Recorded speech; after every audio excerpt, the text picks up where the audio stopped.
Ayako had always been drawn to eerie places, a fascination that began in her childhood when she would spend hours exploring abandoned shrines near her grandmother's house in rural Hokkaido. The crumbling stone structures and weathered torii gates had sparked something in her young mind, a deep appreciation for places where the veil between the mundane and mysterious grew thin. Now, as a professional photographer specializing in documenting Japan's forgotten and haunted locations, she found herself drawn to the ultimate canvas for her art, Aokigahara Forest. The infamous forest, nestled at the northwest base of Mount Fuji, had claimed hundreds of lives over the decades. Locals called it the Sea of Trees, but to Ayako, who had spent months researching its dark history for her photography project on Japan's haunted landscapes, it felt more like a cemetery for lost souls. Each tree, with its twisted trunk and gnarled branches reaching toward the dense canopy above, seemed to hold countless untold stories of despair and loss. She had interviewed dozens of people before making this trip, local officials who conducted annual searches through the forest, elderly residents who spoke of ancient legends, and even a few individuals who had attempted to take their lives there but had somehow found their way back. Their stories had painted a picture of a place that existed somewhere between reality and nightmare, a realm where the rules of the natural world seemed to bend and break.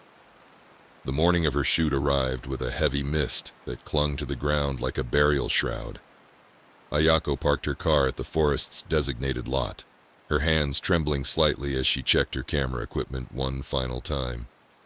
She had brought her best gear, a professional-grade digital camera with multiple lenses, designed to capture both sweeping landscapes and intimate details. The weight of the camera bag on her shoulder felt reassuring, anchoring her to reality as she took her first steps into the forest. The ground beneath her boots was damp and soft, decades of fallen leaves forming a thick, springy carpet that seemed to absorb every sound. The morning air was crisp and clean, carrying the rich scent of wet earth and pine needles. Moss-covered stones dotted the landscape, their ancient surfaces telling silent stories of centuries past. This was exactly the atmosphere she had hoped to capture, the ethereal beauty that made Aokigahara's darkness all the more haunting. She began her work methodically, each shot carefully composed to capture the forest's silent majesty. The dense canopy above filtered the morning sunlight, creating an otherworldly play of light and shadow. Beams of light pierced through gaps in the foliage like spotlights, illuminating patches of mist that drifted like lost spirits through the trees. The forest seemed to breathe around her, alive with a presence that made the hair on the back of her neck stand on end. As hours passed and she ventured deeper into Aokigahara, the silence became almost physical, a presence that pressed against her eardrums and made her own heartbeat sound thunderous. She had read extensively about the forest's unusual acoustic properties, how its volcanic soil and dense vegetation absorbed sound to create an unnatural stillness, but experiencing it firsthand was different. Each click of her camera's shutter felt like a violation, an intrusion into something ancient and sacred. The first strange photo appeared around midday. She was reviewing her shots, scanning through the images on her camera's LCD screen, when something caught her eye. In the background of one frame, partially obscured by a twisted branch, was a face. At first, she dismissed it as pareidolia, the human tendency to see faces in random patterns. But as she zoomed in, the details became unmistakable.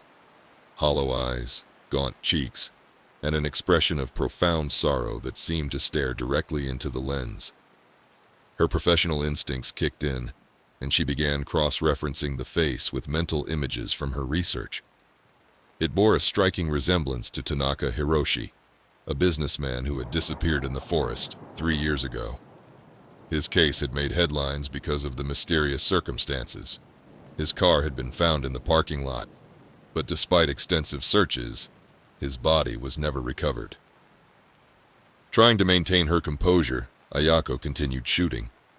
But now each review of her photos revealed more faces among the trees. They appeared like water stains on old photographs, faint at first, then gradually becoming clearer, more defined. She recognized some of them from news reports and missing person posters. A young woman who had vanished in the spring of 2019. An elderly man whose family still visited the forest's edge every anniversary of his disappearance. A teenager whose school uniform had been found hanging from a branch, but whose body remained lost to the forest's depths. The temperature seemed to drop with each new discovery, the air growing thick with an oppressive cold that penetrated her jacket and settled into her bones. The mist that had been so picturesque in the morning now seemed menacing, writhing around the trees like living tendrils.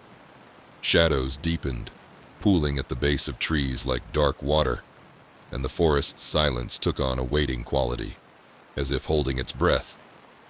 Then came the photo that changed everything. As she reviewed another shot, her blood turned to ice. There, among the faces in the background, was her own. The image was clear enough to be unmistakable, her features perfectly rendered, but transformed by an expression she had never worn in life.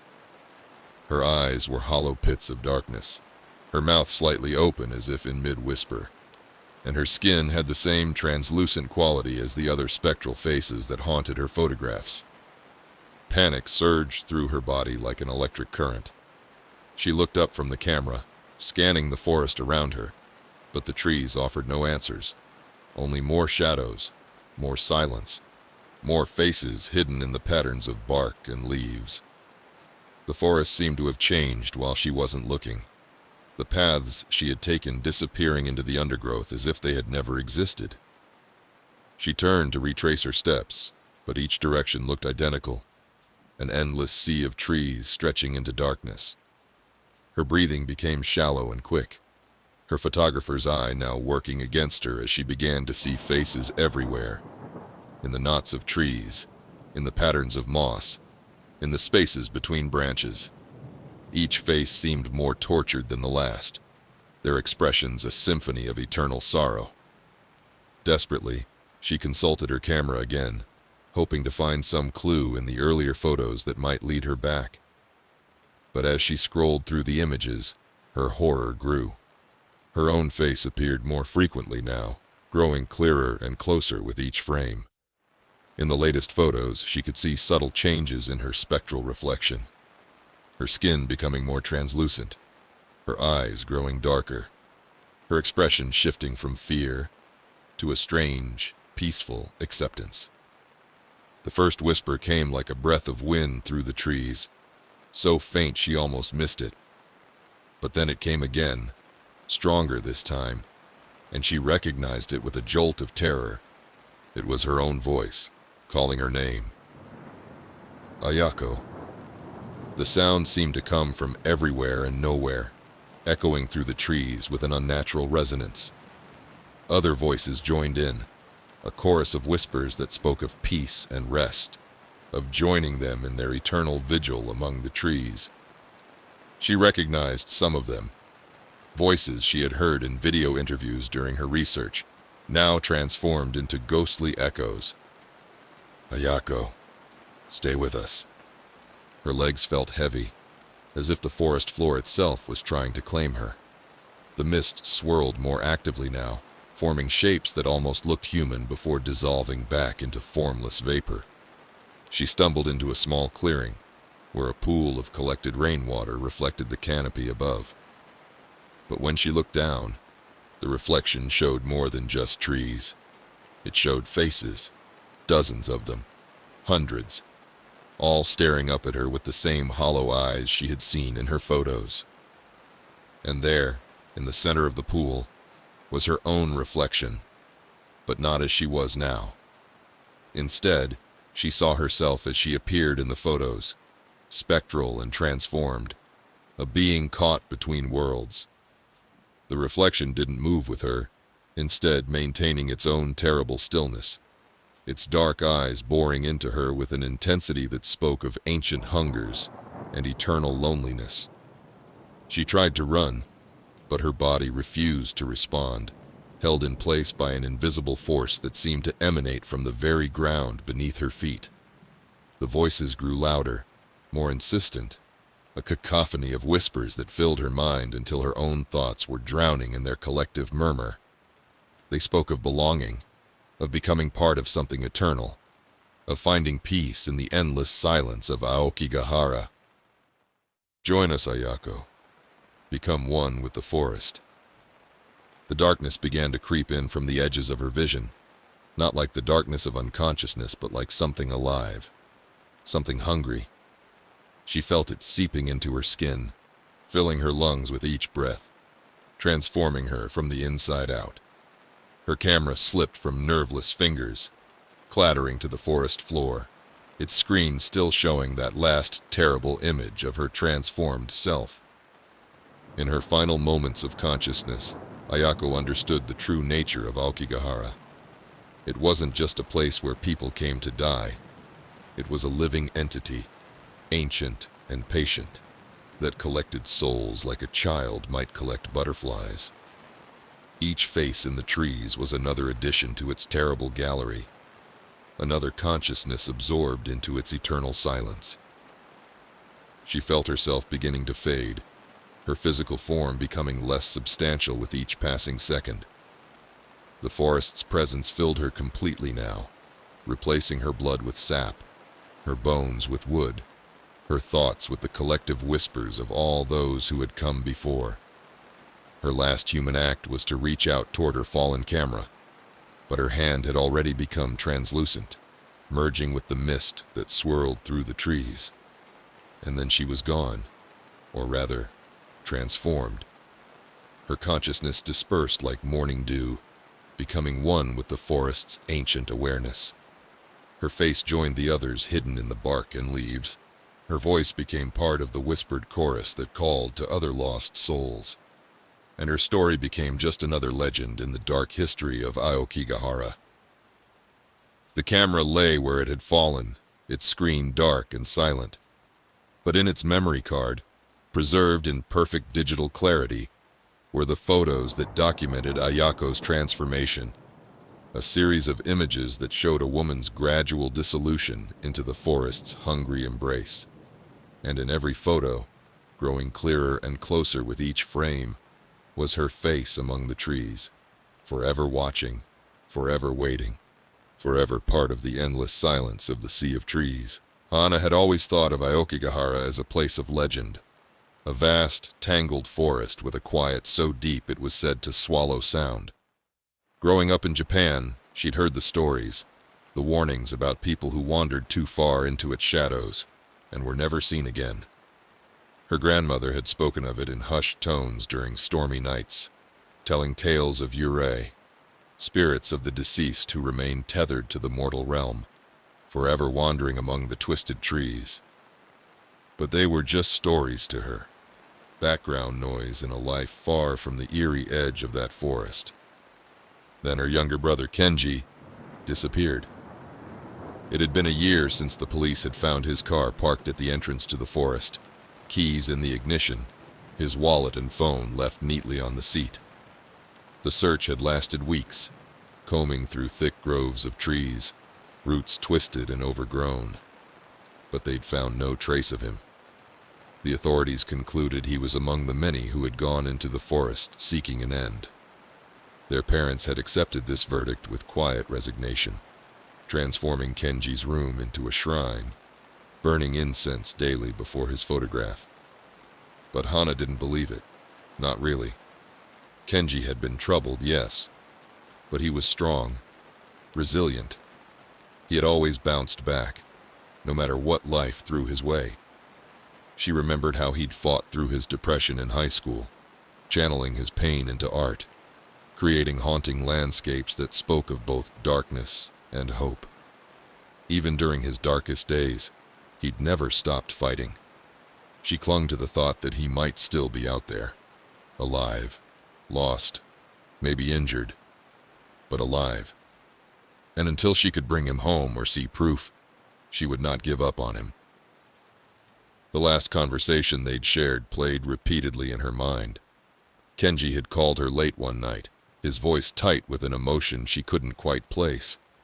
He'd spoken of strange dreams, of voices calling to him from the depths of Aokigahara. She dismissed his concerns, too wrapped up in her own life to hear the desperation in his words. That guilt had driven her to seek answers, to understand what had drawn her brother to this place of shadows and silence. Her work with the crisis hotline had brought her here. She had volunteered to join a group of hotline workers who combed Aokigahara regularly, attempting to assist people who ventured there seeking peace in its vast silence. The organization had been reluctant to accept her at first, concerned about her personal connection to the forest. But Hana had persisted, completing additional training, proving her commitment to helping others while processing her own grief. She saw it as an opportunity to get closer to the truth about her brother's fate. As she stepped out of the car with the others, the crisp morning air biting against her skin, Hana glanced up at the towering trees ahead. The entrance to Aokigahara was unremarkable, almost deceptively peaceful. The trees stretched high above her, blocking out most of the sunlight, casting the forest floor in perpetual twilight. The faint scent of moss and wet earth filled the air, mingling with the sharpness of pine. But as she gazed deeper into the woods, she couldn't shake a sense of foreboding. The trees seemed to whisper among themselves, their branches swaying despite the stillness of the air. "Are you ready?" One of the other volunteers, Eerie, asked her, a look of concern on her face. Eerie had been doing this work for over a decade, and her eyes held the weight of countless encounters with those lost in the depths of despair. Hana nodded, mustering a small smile. "Yes, I think so. Thank you for letting me join today." Her hands trembled slightly as she adjusted the strap of her backpack, filled with supplies they hoped they wouldn't need. First aid kit, emergency blankets, water, and protein bars. Eerie returned her smile, though it was laced with something akin to pity. "Just stay close to us. It's easy to lose your way here." She paused, her expression growing serious. "The forest, it has a way of playing tricks on your mind. Whatever you think you see or hear, remember why we're here." The group set off, each volunteer wearing a high-visibility vest, carrying a small pack with essentials and a walkie-talkie. They moved in pairs, calling out into the forest, hoping to find anyone who might be considering taking drastic measures. Eerie had told her it was rare to find people, that many didn't want to be found. Still, they called out, their voices barely carrying through the thick blanket of trees. Hana trailed slightly behind, her eyes scanning the dense woods. Every root, every tree seemed to look the same. The deeper they went, the more it felt as though the forest were closing in, the trees pressing closer, their branches intertwining like fingers reaching for something, or someone. The moss-covered ground seemed to shift beneath her feet, making each step uncertain. "Kenji?" she whispered, her voice barely audible, swallowed by the silence. She touched the small photo she kept in her pocket, a snapshot of them together at his college graduation, both smiling, unaware of the darkness that would soon envelop their lives. As they pushed farther in, the air grew heavier, a mist rising from the ground in thin, pale wisps. The mist crept over the forest floor, weaving through roots and trees, wrapping around her ankles as she walked. She had heard of people going mad in Aokigahara, losing all sense of direction, unable to find their way back. It was hard to believe until she felt it herself. The subtle shift in the air, the way her footsteps seemed to echo back at her from strange directions, like she was surrounded by invisible watchers. The hours wore on, each step feeling heavier, each call growing quieter as her throat grew sore.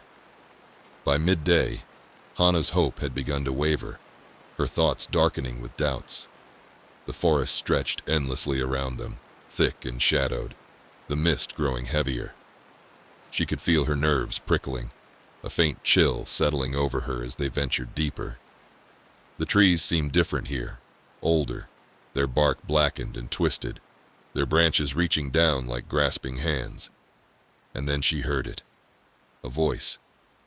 At first, she thought it was one of the other volunteers calling out, but the voice was faint, distant, barely a whisper on the edge of the mist. She stopped, straining to listen, her heart pounding as the voice grew clearer, a soft, mournful sound that seemed to drift through the trees like smoke. "Hana." She froze, her breath catching in her throat. It was her brother's voice, unmistakable, calling her name in that familiar, gentle tone he'd always used when they were children, hiding in their father's garden, playing games of hide-and-seek. The same tone he'd used in their last phone call, when he'd tried to tell her about the voices. "Hana, please."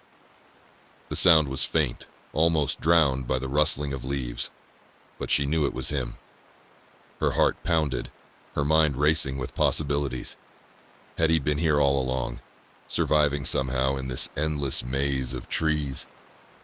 She turned, glancing over her shoulder, but the forest was empty, silent, the mist swirling around her like a ghostly veil.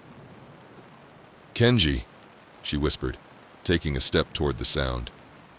The moss beneath her feet seemed to pulse, as if the forest itself were breathing. Eerie turned, her brow furrowing as she noticed Hana lagging behind. "Hana, are you all right?" Her voice seemed distant, muffled by the thick air and swirling mist. Hana opened her mouth to answer, but the voice came again, louder this time, closer. It seemed to come from everywhere and nowhere at once, filling her head with its haunting familiarity. "Hana, please, help me." Her stomach twisted, her heart pounding with a mix of fear and hope. She had come here for him, to bring him home, to end the nightmare that had haunted her for a year. Ignoring Eerie's calls, Hana took another step into the mist, her eyes scanning the shadowed trees, searching for any sign of her brother. The forest seemed to shift around her, the trees bending inward, creating a path she felt compelled to follow. She heard Eerie's footsteps behind her, the sound of her voice growing distant as Hana moved deeper into the forest, following the faint echo of Kenji's voice. The mist thickened, swirling around her, blurring her vision, twisting the shapes of the trees into strange, distorted forms. The forest seemed to shift, each step pulling her farther from the others, drawing her deeper into its shadows. The air grew colder, heavy with an ancient stillness that seemed to press against her skin. "Hana." The voice was closer now, just beyond a dense wall of trees. She pushed through, the branches scratching her arms, leaving thin trails of blood that seemed to disappear into the mist. Her heart racing as she followed the sound, she stumbled into a small clearing, the mist heavy and cold around her, muffling the sounds of the forest. The trees here were different, their trunks twisted into impossible shapes, their branches reaching toward a sky she could no longer see. She stood still, her breath catching in her throat as she scanned the clearing. It was empty, silent, the trees looming tall and dark around her, their branches twisted into skeletal shapes that seemed to point deeper into the forest. The mist swirled in patterns that almost looked like faces, mouths open in silent screams. And then she saw him. He was standing at the edge of the clearing, his figure barely visible through the mist. His face was pale, his eyes hollow and dark, his expression blank and unchanging. He was dressed in the clothes he'd worn the day he disappeared, his hands hanging limp at his sides. But there was something wrong about him, something that made Hana's skin crawl. He seemed to flicker at the edges, like a candle flame in the wind. "Kenji?" she whispered, her voice trembling. The air around her grew colder, her breath visible in small, frightened puffs. He didn't answer, his gaze fixed on her, unblinking, as if he were staring at something far beyond her. She took a step toward him, her hand reaching out, but he backed away, slipping deeper into the mist.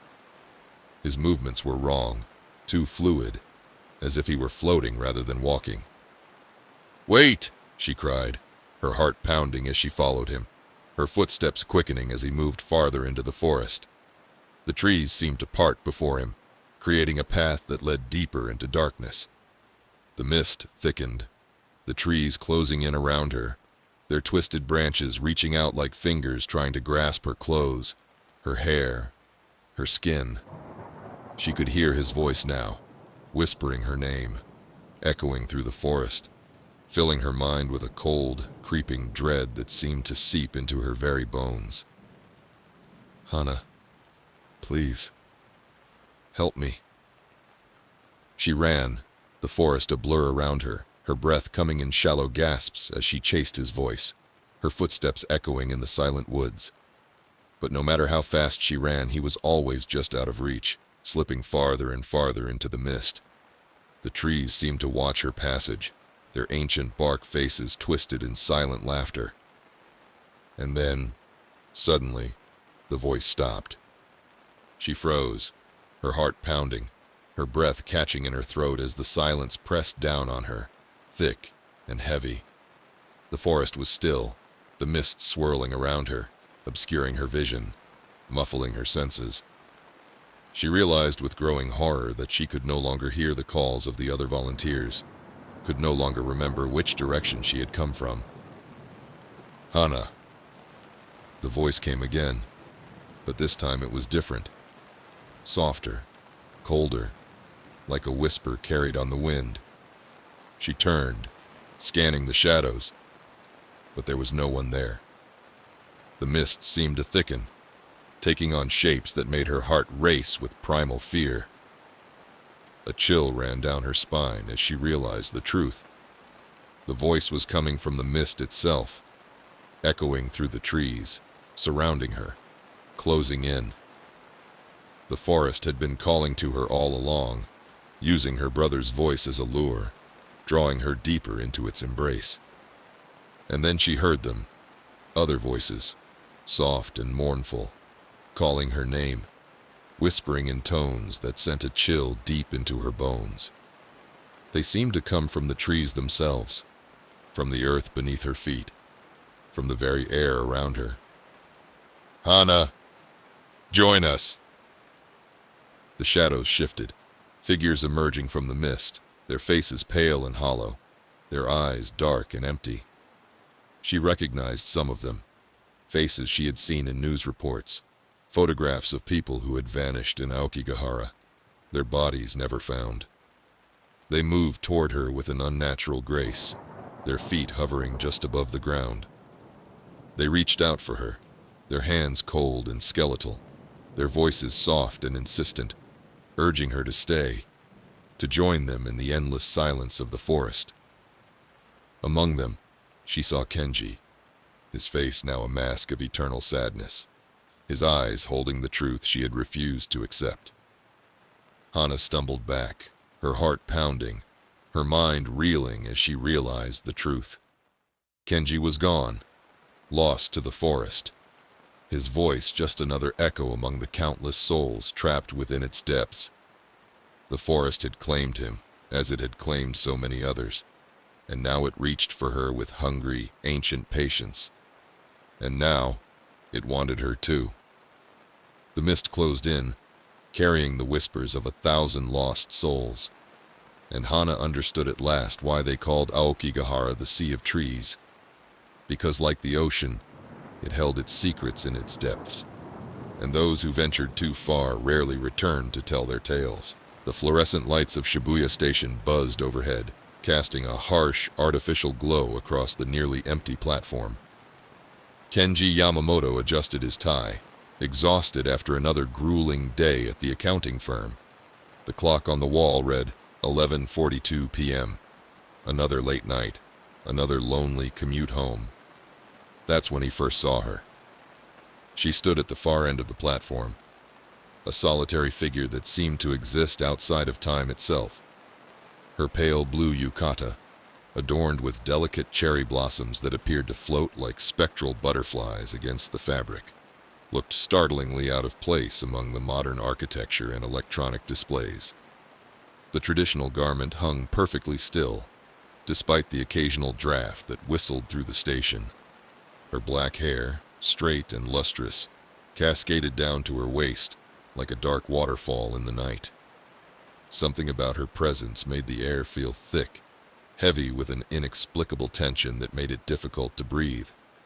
She stood frighteningly close to the platform's edge, her toes nearly hanging over the yellow safety line. The position made Kenji's stomach lurch. One small step, and she would plummet onto the tracks below. A salaryman hurried past, his briefcase swinging, and Kenji noticed how the man's eyes slid right past her, as if she were invisible. The few other late-night commuters seemed equally oblivious to her presence, their gazes focused on their phones or the ground before them. But to Kenji, she was impossible to ignore, like a tear in the fabric of reality. He took a hesitant step forward, drawn by an impulse he couldn't explain. The rational part of his mind screamed at him to stay away, but something deeper, more primal, pulled him toward her. The sound of his footsteps echoed hollowly across the platform, each step feeling heavier than the last. When she turned to face him, time seemed to stop. Her gaze was empty, devoid of any warmth or life, like looking into the depths of an abandoned well. The fluorescent lights above reflected in her dark eyes, creating pinpricks of cold, dead light that seemed to pierce straight through him. A chill ran down his spine, so intense it made his teeth chatter. The arrival of his train saved him, its thundering approach breaking whatever spell had held him transfixed. The rush of air and screech of metal on metal filled the station, and when he looked back to where she had been standing, the spot was empty. Just empty space and shadow where moments before she had stood. Kenji spent the entire ride home trying to rationalize what he had seen. It was festival season after all. Perhaps she had been attending a nearby celebration or ceremony. The emptiness in her eyes. A trick of the light, nothing more. The way she had vanished. He must have simply lost sight of her in the chaos of the arriving train. But deep down, he knew these explanations were lies. He told himself to keep the creeping dread at bay. That night, he dreamed of her for the first time. In the dream, he stood on an endless platform that stretched into darkness in both directions. She stood at the edge, her back to him, her yukata glowing with an ethereal blue light. When he called out to her, his voice made no sound, as if the very air swallowed his words. She turned, slowly, impossibly slowly, and where her face should have been. He awoke with a gasp, his sheets soaked with sweat, his heart hammering against his ribs like it was trying to escape. The digital clock by his bed read 3:33 a.m., and the shadows in his small apartment seemed deeper than usual, more alive. The next night, she was there again. Same spot, same stance, same yukata with its ghostly cherry blossoms. Kenji's breath caught in his throat when he saw her. He had spent the entire day convincing himself that the previous night had been a product of overwork and an overactive imagination. But there she was, real as the concrete beneath his feet, yet somehow less substantial than morning mist. He watched her from a distance, his hands trembling slightly as he gripped the handle of his briefcase. Other commuters walked past, their shoulders sometimes passing through the space where her body stood. Yet she remained undisturbed, like a projection or a memory made manifest. This time, when his train arrived, he kept his eyes fixed on her until the very last moment. Just before the doors closed, she turned her head, ever so slightly, and he could have sworn he saw the corner of where her mouth should have been begin to curve upward. The pattern continued, night after night. She became a constant, haunting presence in his life, as reliable as the setting sun. Each encounter left him feeling more drained, as if she were somehow feeding off his vital energy from afar. Dark circles formed under his eyes, and his colleagues began to comment on his haggard appearance. "Yamamoto-san, are you feeling all right?" his supervisor asked one afternoon, concern evident in his voice. "You look like you've seen a ghost." Kenji laughed weakly at the unintentional accuracy of the statement. "Just having trouble sleeping lately," he replied, avoiding eye contact. How could he explain that every time he closed his eyes, he saw her face, or rather, the absence of her face, staring back at him? Mr. Tanaka, the elderly maintenance worker who had been with the company for decades, watched him with knowing eyes. During their lunch break, the old man approached Kenji's desk, his weathered face creased with worry. "I couldn't help but overhear," he said, settling into a chair beside Kenji. "This trouble sleeping, does it have anything to do with the station?" Kenji's chopsticks froze halfway to his mouth. "What do you mean?" Mr. Tanaka leaned closer, his voice dropping to barely above a whisper. "I've worked here a long time, seen many things. Sometimes late at night when the platforms are almost empty." He paused, glancing around as if afraid of being overheard. "There are stories, you see. Old stories about a girl in a yukata." Kenji's blood ran cold. "What kind of stories?" "They say she appears to those who are marked," Mr. Tanaka continued, his eyes distant. "Those whose time is drawing near. She was once like them, they say. A young woman who took her own life at the station many years ago. Now she wanders the platforms, searching for others to join her." "Join her?" Kenji's voice cracked slightly. Mr. Tanaka's expression was grave. "In death, Yamamoto-san, she chooses those who will soon follow her path, whether by their own hand or by fate's design. She watches them, follows them, calls to them." He shuddered.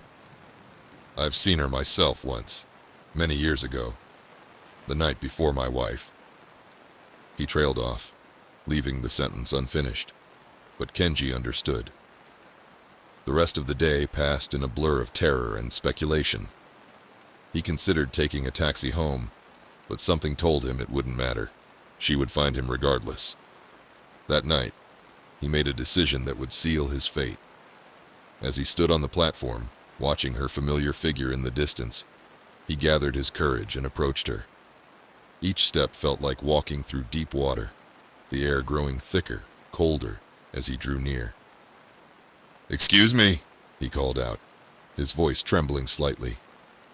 When she turned, the world seemed to tilt on its axis. Where her features should have been, there was only smooth, pale flesh, like a blank canvas. Only her eyes remained, dark and bottomless, fixed upon him with an intensity that made his soul shrivel. The encounter marked a turning point. After that night, she began appearing everywhere. He would catch glimpses of her in windows, mirrors, puddles on the street. Sometimes, in the corner of his eye, he would see her standing in his office, or at the foot of his bed. Her presence became a constant shadow over his life, driving him slowly but surely toward the edge of sanity. The whispers started a week later. At first, they were so faint he thought he was imagining them, a soft, feminine voice calling his name in the dark hours of the night. But they grew stronger, more insistent, until they filled his head like a chorus of the damned. "Kenji, come with me." He began to lose track of time. Days blurred together in a haze of terror and exhaustion. He stopped going to work, stopped answering his phone, stopped eating. His apartment became a prison, yet nowhere felt safe. She was always there, watching, waiting, her presence growing stronger as his grip on reality grew weaker. One night, as he lay in his bed, staring at the ceiling with bloodshot eyes, he heard her voice clearer than ever before. "Kenji, I'm waiting." He sat up, his heart pounding so hard he could feel it in his teeth. The room was dark, but he could see her standing in the doorway, her yukata glowing with that ethereal blue light from his dreams. Her blank face turned toward him, those endless eyes fixing him in place. "Kenji, come with me." Her hand reached out, pale and slender, beckoning him forward. The air in the room grew so cold he could see his breath, and the shadows seemed to writhe and dance around her figure. He tried to resist, tried to look away, but her gaze held him captive. In that moment, he understood what Mr. Tanaka had meant. She wasn't just a ghost, wasn't just an omen. She was something older, something darker, a force as ancient and inevitable as death itself, and she had chosen him. As her cold fingers brushed against his skin, Kenji felt a strange sense of peace wash over him. The terror that had gripped him for so long melted away, replaced by a numbness that spread through his body like ice water in his veins. The last thing he saw was her face, no longer blank, but beautiful and terrible, her mouth finally visible and curved into a gentle smile. And as the darkness claimed him, her final whisper echoed through his fading consciousness. "Welcome home, Kenji." They found his body the next morning, lying peacefully in his bed, his expression serene despite the horror that had preceded his final moments. The official cause of death was listed as heart failure, but those who knew him, who had seen the change in him over those final weeks, wondered about the truth. And at the station, as the sun sets and the platforms grow quiet, she still stands there, waiting, watching, choosing. Her pale blue yukata moving slightly in a breeze that doesn't exist, her dark hair hanging straight and perfect, her eyes scanning the crowd for the next soul marked to join her in the endless night. Some say, if you find yourself alone on the platform late at night, and you see a girl in a yukata standing too close to the edge, it's best to look away. Don't meet her gaze. Don't acknowledge her presence. And if you hear a soft voice calling your name, run. Run as fast and as far as you can. But deep down, you'll know it won't matter. Because once she chooses you, once she marks you as her next companion, there's no escape. She'll wait for you. She'll always wait for you. Until the day you finally join her on that eternal platform, where the trains never come, and the night never ends. Kazuo hadn't known his mother had left him the family estate until a letter arrived from the village notary. He'd grown up in Tokyo and had only a faint memory of visiting the place as a child. After his mother moved back to the city when he was young, she rarely spoke about the old house or the small village hidden in the mountains. And now, it was his. Intrigued by the chance to see his family's ancestral home, Kazuo took time off work and made the journey to the village. The locals stared at him as he passed, their faces turning solemn when he mentioned he was heading to the old estate. He tried to brush it off as small-town curiosity, but a part of him felt unsettled by their silence. The house sat at the end of a narrow dirt road, nestled among towering trees and surrounded by a dense, overgrown garden. It was massive, built in the traditional Japanese style, with sliding doors, wooden beams, and tiled roofs that seemed to stretch out like wings.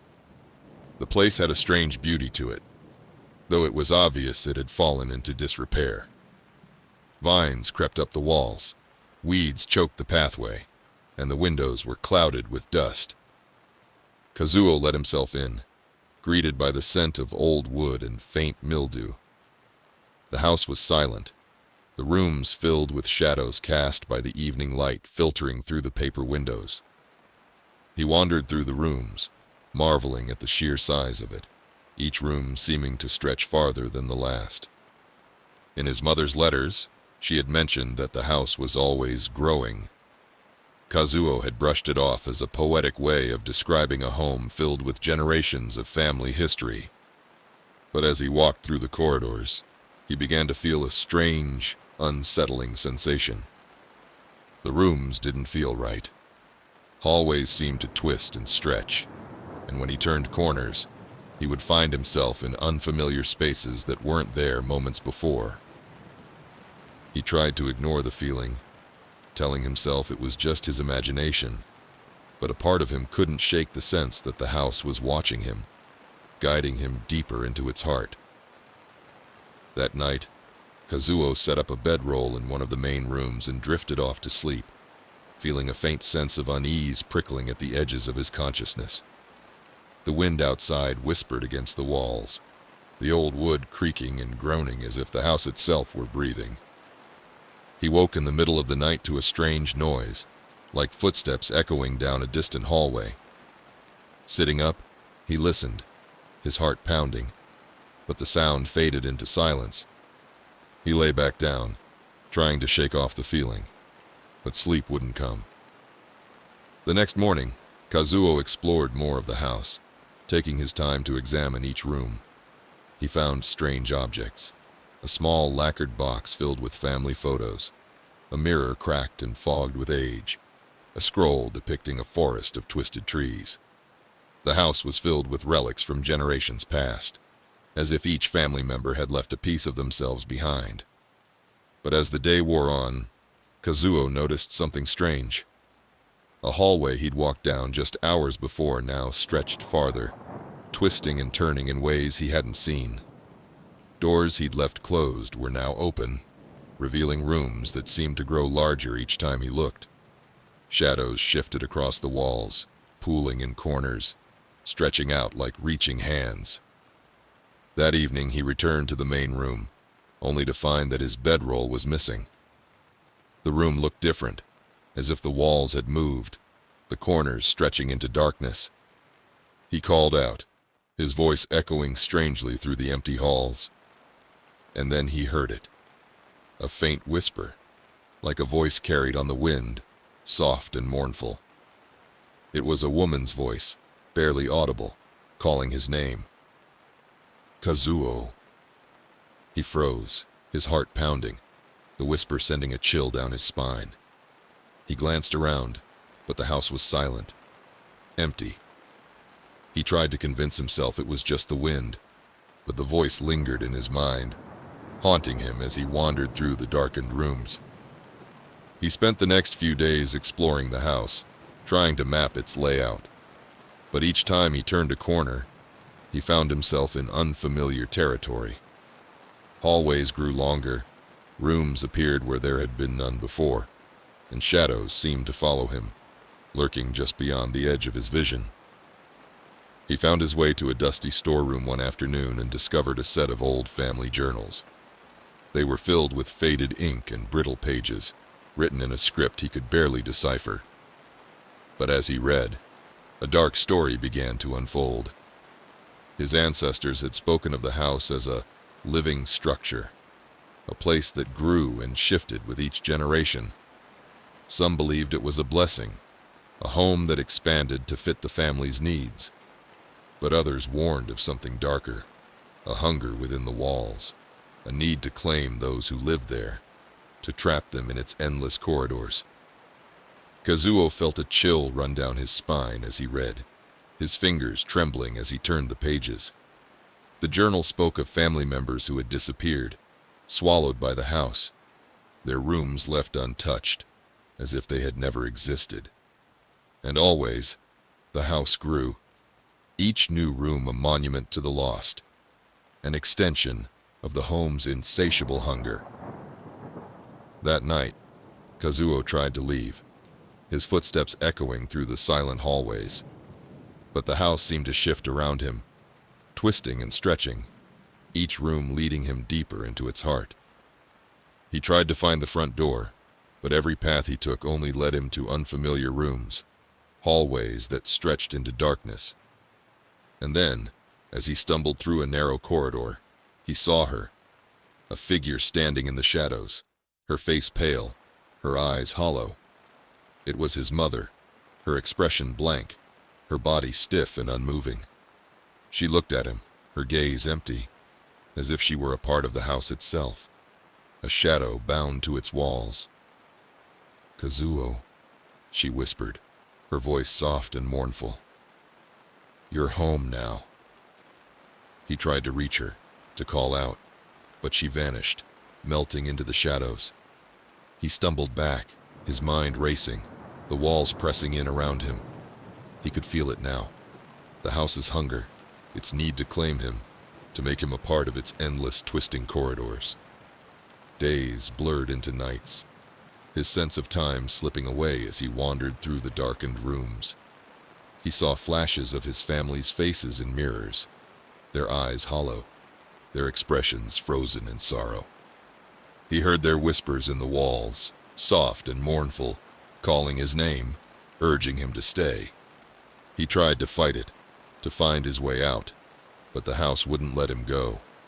It grew around him, the walls stretching, the rooms expanding, each step leading him deeper into its depths. He was no longer sure where he was, which direction led to the exit. The house had become a maze, an endless prison, twisting and shifting to keep him within. In the end, Kazuo found himself standing in a room he didn't recognize, the walls covered in faded portraits of his ancestors, their eyes hollow, their faces pale and sorrowful. He could feel their presence, their souls bound to the house, their whispers filling the air. He looked into a cracked mirror on the wall, his own reflection staring back at him, his eyes empty, his face pale. He realized in that moment that he was becoming one of them, his body and soul bound to the house, his existence swallowed by its endless, growing corridors. And as the darkness closed in around him, he understood. The house had claimed him, just as it had claimed his family. He was a part of it now, a shadow bound to its walls, his spirit trapped in the twisting, growing labyrinth of his ancestral home. The house would continue to grow, expanding with each new generation, each new soul that dared to enter. And Kazuo's voice, his spirit, would linger within its walls, calling to those who would come after him, warning them of the house's insatiable hunger. But the house would always win, claiming them one by one, binding them to its endless, growing heart. The fluorescent lights of the newsroom buzzed overhead as Ayumi stared at her computer screen, her fingers hovering uncertainty over the keyboard. In her 15 years as a journalist for the Tokyo Daily, she had covered everything from raucous school festivals to scandalous political corruption cases that had brought down cabinet ministers. But a story about a local shrine? That was definitely a first. The Fushigi Shrine sat in a peculiar pocket of Tokyo where modernity seemed to lose its grip, tucked away in a forgotten corner where the city's relentless energy faded into an almost rural quiet. It was a place known primarily for its ancient well and the dark legends that clung to it like the moss on its stones. When her editor, Tanaka-san, had dropped the assignment on her desk that morning, his thin lips had curved into that knowing smirk she'd grown to recognize over the years. "It's different from your usual beats," he'd said, adjusting his wire-rimmed glasses. "But there's something about this place. People say the well shows you visions of your death." He'd chuckled then, but something in his eyes had seemed uncertain, almost worried. "Maybe you'll find something interesting there, Nakamura-san." Ayumi had laughed along, but her journalist's instinct had stirred at his words.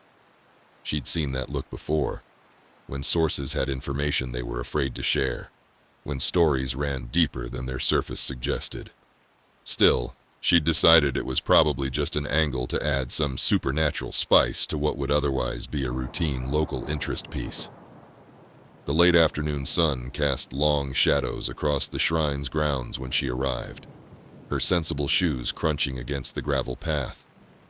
The air held an unusual stillness, as if sound itself was muffled by some invisible barrier. Ancient stone lanterns lined the path, their surfaces etched with centuries of weather and time. Prayer plaques, Ama, hung from the trees, their wooden surfaces weathered and their inscriptions faded, whispering secrets of countless visitors' hopes and fears. A prickling sensation crawled up her spine as she walked deeper into the grounds. The modern world seemed to recede with each step, replaced by something older, something that made her typically rational mind want to retreat. The rustling of leaves in the gentle breeze sounded almost like whispered conversations, as if the trees themselves were sharing ancient secrets. The well stood in a small clearing, its presence commanding attention despite its humble appearance. Thick stems of ivy wrapped around its weathered stones like grasping fingers, and 2 stone guardians flanked it, their features worn almost smooth by time. Ayumi raised her camera, adjusting the settings to capture the play of light and shadow across the scene. Through her viewfinder, she noticed how the shadows seemed to move differently around the well, as if they were being pulled toward its depths. The silence here was absolute, pressing against her ears like cotton wool. Even the distant sounds of Tokyo had fallen away, leaving only the soft whisper of her own breathing. The well's opening gaped like a mouth, wide enough to peer into but deep enough that its bottom was lost to darkness. The stone rim was worn smooth in places, as if countless hands had gripped it over the centuries. Her editor's words echoed in her mind as she stood before it. "Look into the well at midnight, and you'll see how you die." She'd dismissed it as local folklore, the kind of story that tourist guides love to embellish. But standing there, feeling the weight of centuries pressing down on her, those rational dismissals felt somehow hollow.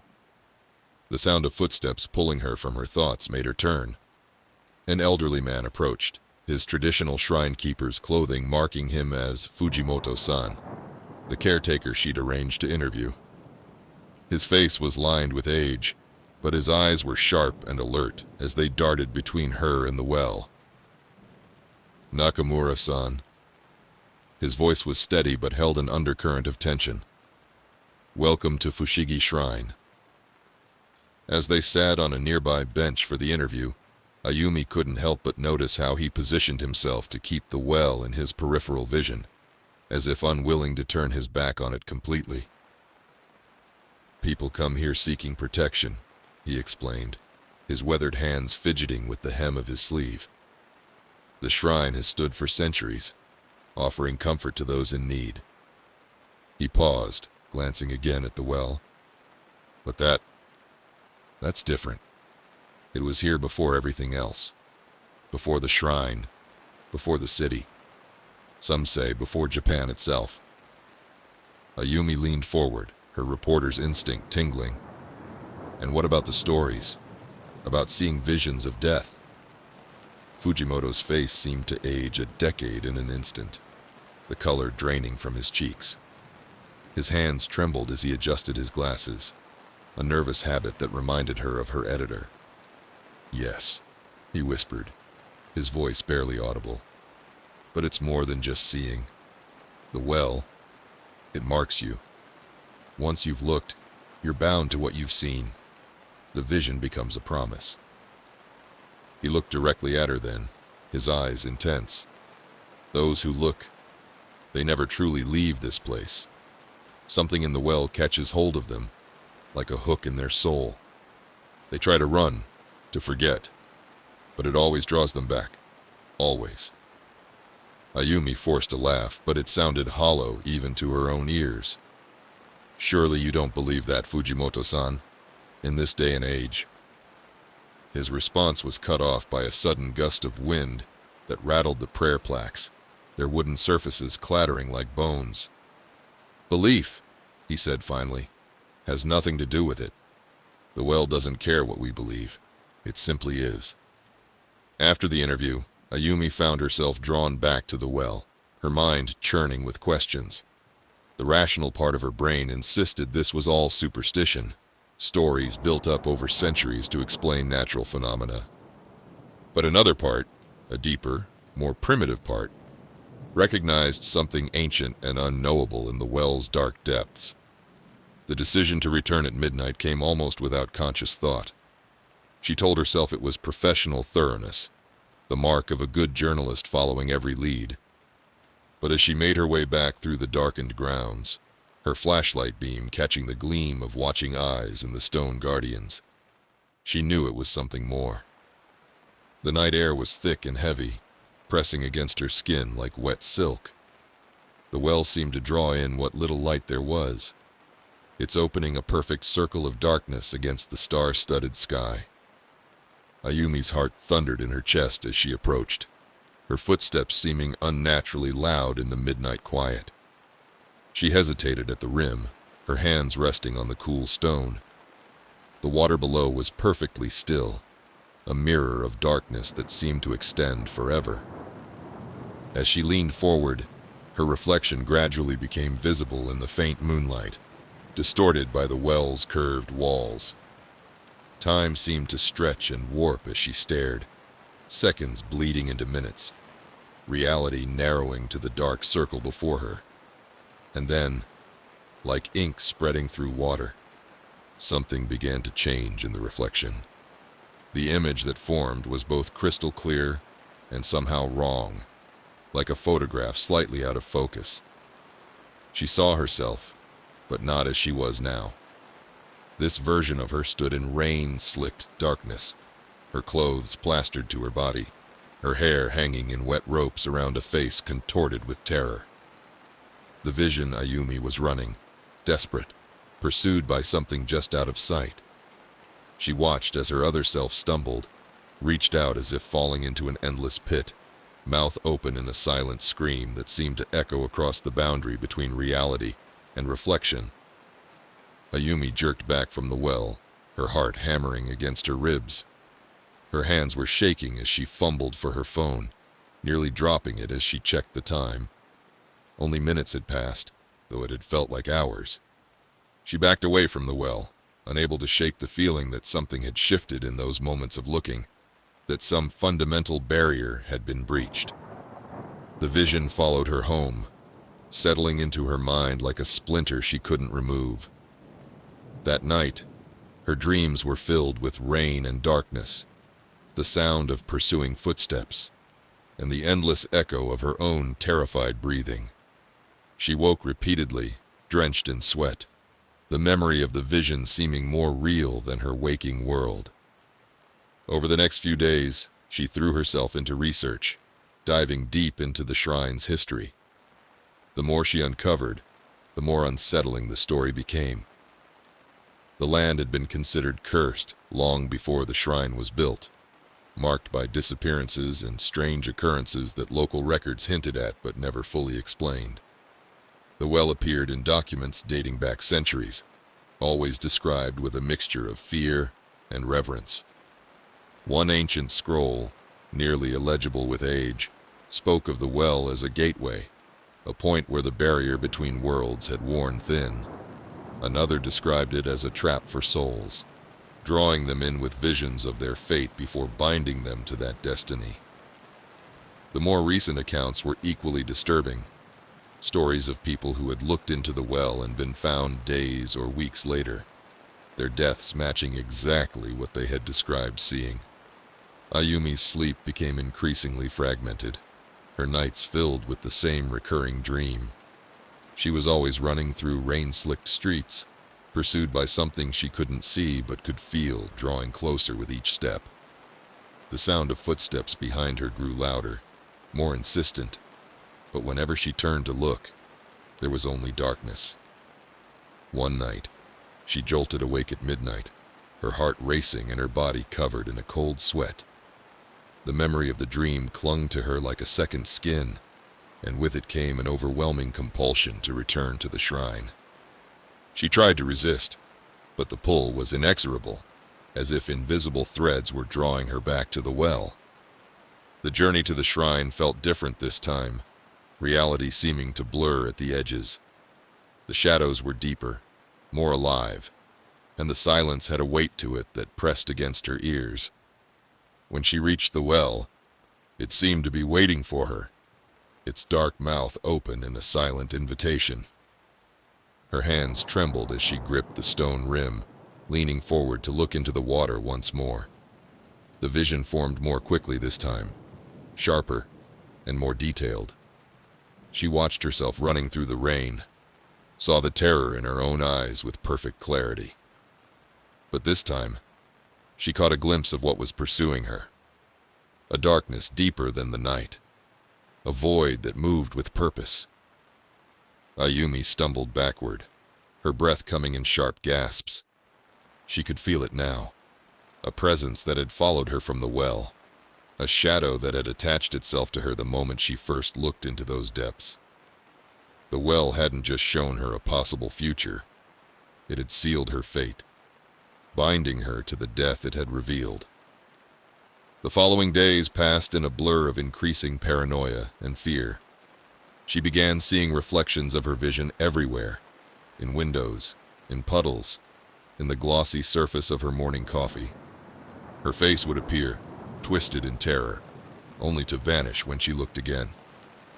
The sound of footsteps seemed to follow her everywhere, always just behind her, always getting closer. The final night came during a storm, rain hammering against her windows like desperate fingers seeking entry. Unable to sleep, she wandered the empty streets of Tokyo, the city transformed into a maze of wet shadows and reflecting surfaces. Every window she passed showed her the same image, her face pale and drawn, eyes wide with the knowledge of what was coming. The rain soaked through her clothes, but she barely noticed, lost in the growing certainty that she was living out the vision she had seen in the well. The sound of footsteps behind her started faintly at first, almost lost in the sound of the rain. But they grew louder, more distinct, matching the rhythm she had heard in her dreams. She began to run, her feet splashing through puddles that reflected her terrified face back at her. The footsteps kept pace, drawing closer with each step. She could feel the presence behind her now, the darkness that had waited so patiently since that first night at the well. As she ran, the truth of Fujimoto's words became crystal clear. The well hadn't simply shown her a vision. It had marked her, claiming her for the fate it had revealed. The vision hadn't been a warning or a possibility, but a promise, a contract written in the language of fear and sealed with her own curiosity. Her foot caught on an uneven paving stone, and she stumbled, falling to her knees on the rain-slicked street. The footsteps stopped directly behind her, and she felt the weight of an ancient, patient darkness pressing down. As she turned for one final look, her reflection in a nearby window showed her exactly what she had seen in the well. Her face frozen in terror, caught in the moment before the darkness claimed her. In that last instant, as reality aligned perfectly with the vision she had been shown, Ayumi understood the true power of the well. It didn't just predict death, it created it, binding its victims to the fate they witnessed in its depths. And as the darkness closed around her, she became another story in the well's ancient history, another soul caught in its endless cycle of vision and fulfillment. The next morning's newspaper carried a small story about a woman found in the rain, her face frozen in an expression of terror. And at the Fushigi shrine, the well waited in its quiet clearing, its dark waters still and patient, ready to show another curious soul their destiny. Naoki had been lucky to find the apartment. The price was a steal, especially for Tokyo, where even a cramped studio could drain half a month's salary. He'd scoured dozens of listings, each more dispiriting than the last, before stumbling upon this one, a modest one-bedroom on the 6th floor of an aging building in Setagaya. The location was perfect, just 3 stops from his office at the advertising firm, where he'd recently been promoted. He'd needed a place close to work, somewhere he could stumble home to after the inevitable late nights that came with his new position. The building itself was a relic of Japan's bubble era, its once pristine facade now weathered by decades of rain and sun. Narrow hallways stretched like dark arteries through each floor, their walls bearing the subtle marks of countless residents who had passed through over the years. The pipes creaked their age-old songs, and a persistent smell of mildew hung in the air. Not overwhelming, but present enough to remind you of the building's vintage. But Naoki had always been practical to a fault. His mother used to joke that he'd been born middle-aged, with his sensible shoes and careful consideration of interest rates. The building's quirks were a small price to pay for such an affordable place in central Tokyo. Ghost stories and superstitions had never held any weight for him.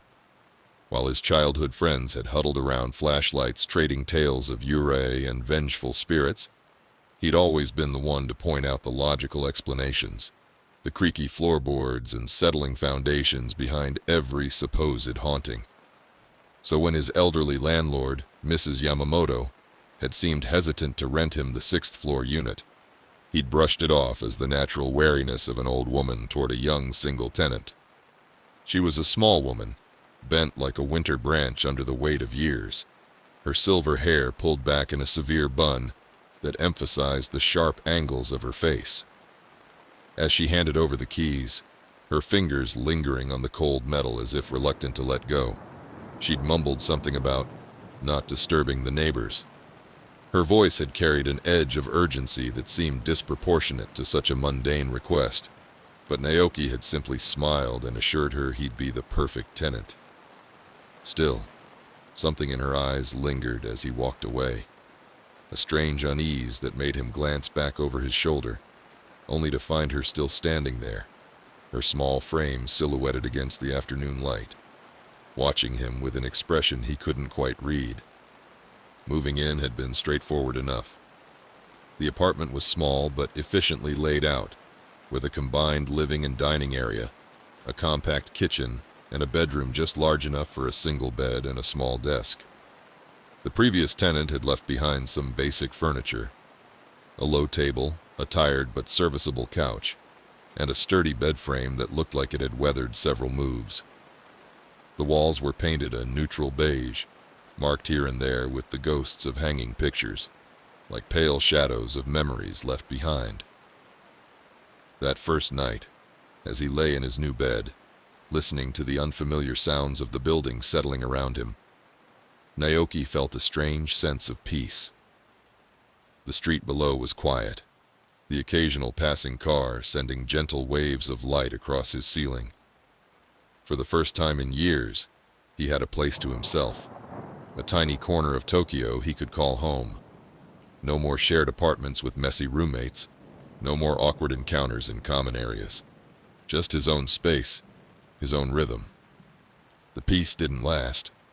In the early hours of that very first night, he awoke to a soft shuffling sound coming from the wall behind his bed. The transition from sleep to wakefulness was gradual, his mind struggling to make sense of the noise that had pulled him from his dreams. He lay perfectly still, his body heavy with interrupted sleep, and listened. The sound was faint but distinct. Footsteps, he realized, as if someone were pacing on the other side of the wall. Back and forth, in a steady, almost hypnotic rhythm. Naoki frowned, glancing at his phone's glowing display. 3:17 a.m. The numbers seemed to pulse in the darkness, their blue light casting strange shadows on his wall. Who could be awake at this hour? He knew Tokyo was a city that never truly slept. But this residential neighborhood usually settled into a drowsy quiet after midnight. The next morning, determined to be a good neighbor despite the nocturnal disturbance, he knocked on the adjacent apartment's door to introduce himself. The sound echoed hollowly in the narrow hallway, but no response came. He waited, shifted his weight from foot to foot, then knocked again. Still nothing. The door remained stubbornly closed, its weathered surface offering no clues about the occupant within. He shrugged it off, assuming they were either out or simply not interested in meeting. Some people in Tokyo preferred their privacy, after all, keeping to themselves in their small, separate worlds. But the shuffling continued each night, as regular as clockwork, always around the same time. The footsteps moved back and forth, in a pattern that began to feel almost deliberate. Sometimes they were barely audible, like the whisper of silk against wood, and sometimes they grew louder, more insistent, as if whoever, or whatever, was making them wanted to be heard. Days turned into weeks, and Naoki tried to settle into a routine. He'd work late at the office, often being the last to leave, the fluorescent lights flickering off behind him like dying stars. He'd pick up dinner from the convenience store, onigiri or instant ramen, eaten alone at his small table while scrolling through news on his phone. Eventually, he'd drift to sleep with his headphones on, trying to drown out the strange sounds from the next apartment with podcasts or ambient music. But the noises persisted, evolving, growing more complex. The footsteps remained, their rhythm unchanging, but now they were accompanied by other sounds. Muffled voices began to seep through the walls, low murmurs that seemed to dance just at the edge of comprehension. They reminded him of the way water sounds when you're underwater. Distorted, dreamlike, almost meaningful, but never quite clear enough to understand. The voices seemed to follow a pattern, growing stronger as the night deepened, reaching their peak in those dark hours between midnight and dawn when the city held its breath. Sometimes, in the depths of night, Naoki would press his ear against the wall, straining to make out words in the whispered symphony. The wall felt cold against his skin, colder than it should have been, even in the autumn chill that had begun to creep into Tokyo. One night, unable to bear the mystery any longer, he approached Mrs. Yamamoto. He found her in her small office on the ground floor, surrounded by stacks of aging ledgers and rental agreements that seemed to be slowly consuming her desk. The fluorescent light overhead buzzed fitfully, casting harsh shadows across her face as she looked up at him. When he asked her about the neighbor, her reaction was immediate and unsettling. The color drained from her face, leaving her skin an unhealthy gray in the flickering light. Her hands began to tremble, causing the keys she perpetually carried to jingle softly, like distant wind chimes. "There is no one living there," she said quietly, her eyes darting away from his face, focusing on something beyond his shoulder. "That apartment has been empty for years." The words hit Naoki like a physical blow, sending a chill racing down his spine. His mind rebelled against the statement, searching for logical explanations. "But I hear someone there every night," he protested, his voice sounding strange in his own ears. "Footsteps, voices." Mrs. Yamamoto shook her head, her movement sharp and decisive despite her trembling hands. "Please," she whispered, her voice barely audible over the humming light. "Do not disturb that apartment. It is best to leave it alone." Before he could press further, she turned away, effectively dismissing him. He stood there for a moment, watching her hunched form as she pretended to busy herself with paperwork, her hands still shaking as she shuffled through documents without really seeing them. That night, the noises were different. The footsteps were louder, more insistent, as if whoever was making them had shed any pretense of trying to be quiet. The voices, too, had changed. They were closer now, clearer, seeming to come not just from the other side of the wall, but from within it somehow, as if the very structure of the building had become a conduit for their whispered messages. Naoki lay in his bed, his heart pounding so hard he could feel it in his throat. The darkness pressed in around him, thick and heavy, seeming to pulse with each ghostly footstep. Despite his lifelong skepticism, despite his rational mind screaming that there had to be a logical explanation, he found himself straining to hear, trying to make out words in the whispered chorus that filled his room. And then, just as he was about to give up and try to force himself to sleep, he heard it. His name, whispered in a soft, breathy voice that seemed to come from nowhere and everywhere at once. "Naoki." The sound of his name in that strange, ethereal voice sent ice through his veins. Every muscle in his body tensed, his breath catching in his throat. He told himself it was impossible, that he must have imagined it, that his mind was playing tricks on him in the darkness. But then it came again, soft and mournful. like a distant echo carried on a cold wind. "Naoki!" He jerked back from the wall so violently that he nearly fell out of bed, his heart racing, his mind struggling to process what he'd heard. The rational part of his brain, the part that had always dismissed ghost stories with a skeptical laugh, was rapidly losing ground to a more primal fear, one that recognized the wrongness in hearing his name whispered by a voice that shouldn't exist. The next day, despite his exhaustion, he threw himself into research. He sat at his desk at work, barely touching his assignments as he scoured the internet for any information about the building. He combed through old articles, property records, and obscure forums, following digital breadcrumbs deeper and deeper into the web's darker corners. Finally, buried in an ancient chat room that looked like it hadn't been updated since the early 2000s, he found it. A single post that made his blood run cold. The message was from someone claiming to have lived in the building 5 years ago, and its contents sent a chill through him that had nothing to do with the office air conditioning. "Do not live on the 6th floor," the post read, its urgency apparent even through the years and digital distance. "The apartment next to mine was cursed. A woman lived there. She vanished one night, without a trace. The neighbors said they could hear her crying, whispering through the walls. I moved out as soon as I could, but the sounds followed me.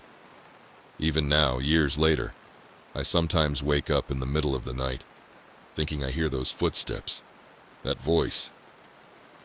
Naoki's hands shook as he read the message, a strange, suffocating dread settling over him like a heavy blanket. He wanted to dismiss it as a hoax, some internet prank or urban legend, but the words gnawed at him, echoing in his mind as he made his way home that evening. The building seemed different now, transformed by what he'd learned. The narrow hallways felt longer, darker, the shadows in the corners deeper and more menacing. The smell of mildew had taken on a different character, reminding him somehow of old graves and forgotten places. As he approached his door, he felt the weight of the empty apartment next to his like a physical presence, pressing in on him from the other side of the wall. He hesitated before his door, key in hand, and glanced at the neighboring apartment. Its door stood silent and closed, exactly as it had been since the day he moved in. But as he watched, a faint draft seemed to slip out from under it, carrying with it a whisper so soft he might have imagined it. "Naoki." That night, the footsteps were different. They no longer seemed content to stay on the other side of the wall. Instead, they echoed through his apartment, the soft, rhythmic thud of heels tapping against the floor, moving from room to room. The sound was accompanied by a presence he could feel, a cold, oppressive weight that pressed down on him, filling the room with a suffocating chill that no amount of heating could dispel. He lay in bed, his body rigid with tension, his eyes fixed on the wall as the footsteps stopped directly behind his headboard. In the silence that followed, a new sound emerged, a soft scratching, barely audible at first but growing steadily louder. It was the sound of nails scraping against plaster, moving closer inch by excruciating inch, as if something were trying to claw its way through the wall itself. The scratching grew more frantic, more desperate, until it seemed to come from just inches behind his head. Naoki held his breath, his heart thundering in his chest, the silence between scratches thick and heavy with anticipation. And then, in that oppressive stillness, he heard it. A soft, rasping voice, breathing his name with an intimacy that made his skin crawl. "Naoki, please." He bolted upright, his body drenched in cold sweat, his mind reeling with fear. He stumbled out of bed, backing away from the wall until he hit the opposite side of the room. His hands trembled as he tried to steady himself against the dresser, his breath coming in short, sharp gasps that seemed too loud in the sudden silence. Desperate for answers, for help, for anything that might make sense of what was happening, he left the apartment, heading to the only place he could think of that might offer some guidance, the small Shinto shrine at the end of the block. The shrine keeper was an elderly woman with deep-set eyes and skin like old parchment. She regarded him with a knowing look as he approached, as if she'd been expecting him. She listened without interruption as he told her everything. The noises, the whispers, the strange feeling of being watched. As he spoke, her face grew increasingly pale, her eyes darkening with a sorrowful understanding that made his stomach twist. "There is a spirit there," she said quietly, her voice barely above a whisper. "A woman who suffered greatly in life, who was left alone, abandoned. She lingers, unable to find peace, unable to move on. Those who enter that space, she reaches out to them, seeking connection, seeking something she lost long ago." Naoki shivered despite the warm evening air. What can I do?" The woman shook her head, her expression grim. "Sometimes, spirits become attached to the living, drawn to their warmth, their life force. If she has chosen you, has learned your name, there may be little you can do to escape her attention." He returned to the apartment that night, his heart heavy with dread, his mind racing with the shrine keeper's words. He avoided the bedroom, settling instead on the couch in the living room, the soft glow of the streetlights filtering through the thin curtains providing little comfort. But as the clock on his phone ticked over to 3:17 a.m., he heard it. The footsteps, slow and deliberate, moving through the apartment with purpose. He clenched his fists, his body tensing as the sound drew closer. And then, in the silence between steps, he felt it. A cold, ghostly hand brushing against his shoulder, accompanied by a faint whisper that seemed to come from just behind his ear. "Naoki, please, stay with me." He bolted from the apartment, not stopping to grab anything, his heart racing as he took the stairs 2 at a time. The whisper followed him, echoing in his mind, filling him with a deep, unshakable dread that seemed to seep into his very bones. The next morning he returned only long enough to pack his essential belongings, shoving clothes and documents into a bag with trembling hands. Mrs. Yamamoto was waiting in the lobby, as if she'd known he would come. She barely glanced at him as he handed over the keys, her expression solemn, her eyes filled with a quiet, knowing sadness that spoke of other tenants who had fled before him. As he walked away from the building for the last time, his possessions stuffed into a single bag, he heard it one final time. A faint whisper carried on the morning breeze, soft and mournful, bearing the cold, hollow echo of the spirit's voice. "Naoki, don't leave me. Please, don't leave me alone again." The words followed him down the street, growing fainter with each step, but never quite fading away completely. Even now, months later, in his new apartment across the city, he sometimes wakes in the dark hours before dawn, his heart racing. Sure, he can hear the soft sound of footsteps and a whispered voice calling his name.